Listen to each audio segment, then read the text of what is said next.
Hello and welcome to our channel.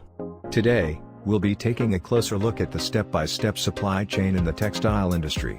What is the definition? The textile industry is a vast network of businesses engaged in the production, processing, manufacturing, distribution, and sale of fibers, fabrics, and clothing. It covers natural fibers such as cotton, wool, as well as synthetic ones like polyester and nylon. The industry also includes finished products such as garments, upholstery, and technical textiles. What is the supply chain process? The process begins with raw materials.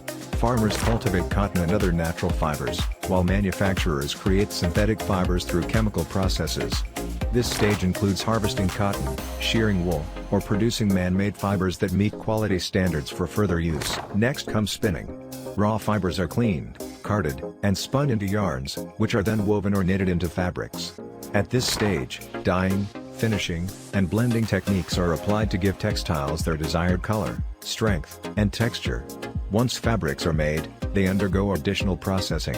Treatments like bleaching, printing, or chemical finishing improve durability, prevent shrinkage, or add water-repellent properties. These fabrics are then transformed into finished products such as clothing, home textiles, and technical fabrics.